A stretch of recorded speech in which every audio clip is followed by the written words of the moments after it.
Hey YouTube, it's Brooks and you're watching Bro Car Whiz. I wanted to make this video here on yes, it is another video of a 2018 Lexus ES, and I know I've done quite a few videos on sixth generation ESs, but this is actually my first on an ES hybrid.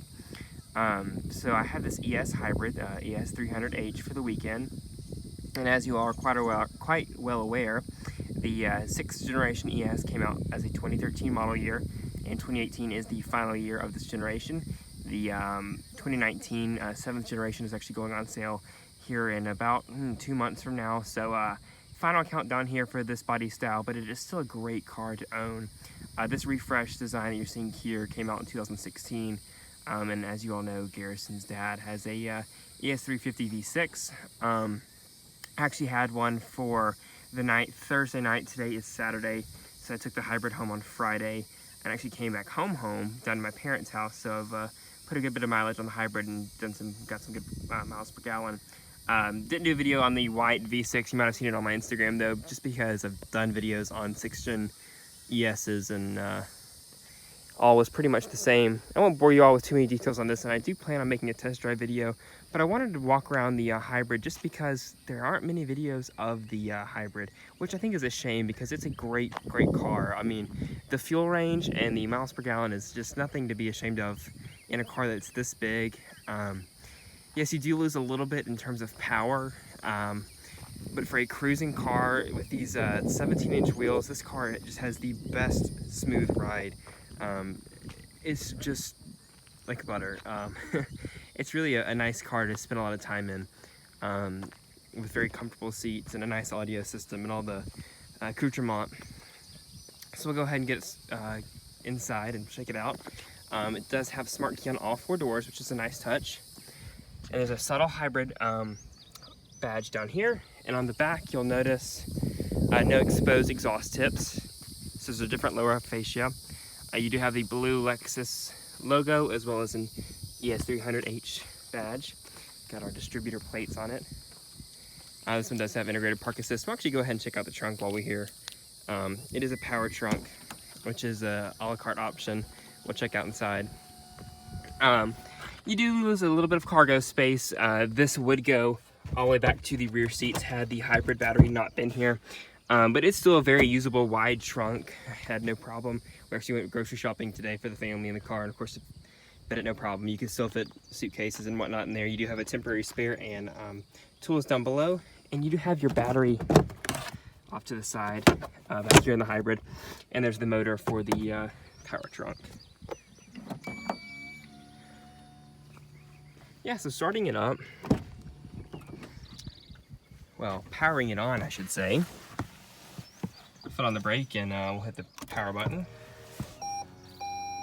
And of course, it just starts up on electric power, so it's silent. Actually, when I let my mom drive it to the grocery store, I left it running for her, and she gets in and hits the button again and turns it off because she's just used to hearing the internal combustion engine, in which kick on in the ES unless you need it to. So let's go ahead and check out the window sticker. So this is a 2018 ES in silver lining metallic, built in Japan, or I think all the hybrids are built in Japan. You can see the standard equipment, but off to the side here, optional features. Does have the blind spot monitoring and twin projector by LED headlights, power rear sunshade, which is pretty self-explanatory. Now, and a fun fact, all ESs in the southern area are going to have that luxury package, as you can see there. So this one does have navigation, heated steering wheel, and intuitive park assist, like I mentioned. Total price there, and I mean that fuel economy is really why you want a hybrid. So we'll stick this back in the glove box with all of the other fun materials. And off to the side here, this car has definitely aged well. It's a very pretty car, and the 16 update did bring a lot of nice changes, I guess, or updates, we'll say. I love the bamboo trim here on the hybrid and the matte finish. It's very nice. Let's go ahead and get outside and check out what's under the hood. I did forget to mention this on the window sticker, but it is a 2.5 liter. I guess let's go to the hood and talk about that. But it is a 2.5 liter 4-cylinder engine mated to the front wheels, and a continuously variable transmission, electronically controlled, of course. and the Lexus hybrid drive. So there she is in all of her glory. It's about a combined 200 horsepower. And it definitely is not the 268, 270 that's in the V6, but it's more than enough for this car. It gets out of its own way. It's not slow by any means. It's just not the rip-roaring, hold on to the steering wheel that the V6 is. I mean, I genuinely forgot how quick the 3.5 liter 2GR FE is over the front wheels. When I was in the V6, I was holding on for dear life. It's not this way in the hybrid, but I mean, you're buying a hybrid for the gas mileage, not for the power. Although that's not to say this car is slow. On the highway, man, with that electric motor, if you need to pass somebody, you put your foot down and it does shoot, because you've got instantaneous available torque. And you've got the LED accented by LED headlights, as well as LED fog lights down below. Really still a fresh looking sedan. 17-inch hybrid specific alloy wheels. Let's go ahead and check out the back seat. And this is another hallmark of the ES. It's just plenty of room. This front seat's actually all the way back, and I still fit behind myself just fine. I'm 6'2.5", I guess we'll say. Power outlet down below there. Air vents and a armrest, of course, with the rear sunshade up above, like we mentioned before. Good view out to the front, and we'll go ahead and check out that front seat again. I won't keep this video going too long because, like I said, it is an older model that's being replaced in the next month or two. But man, so there's some good deals on these right now, and it's definitely a car I wouldn't mind picking up to spend a lot of highway miles on. You've got comfortable front seats. They're very wide. They definitely don't have the big bolsters that you'd expect to see in an IS or something, but they are extremely comfortable. Luxury package, so you have the real leather seats with stitching, heated and cooled, of course.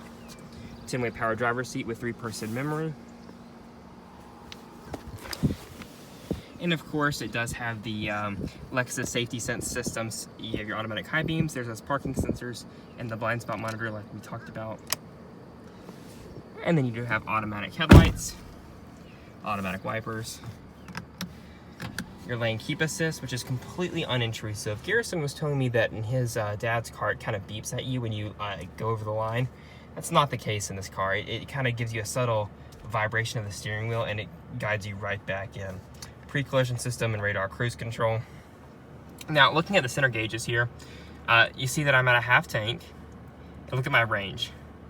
So that's a range of, do the math, it's about 600 miles. I picked up this car with about 600 and maybe it was 700 miles, but it's just right low 7s or high 800. So I've put a good amount of mileage on it so far, and it's just been great. So of course, with the drive mode selector here, you can put it in sport. You have a tachometer, and as you can see there, we are an EV. We're sitting here with 0 RPM, and you do have your energy monitor.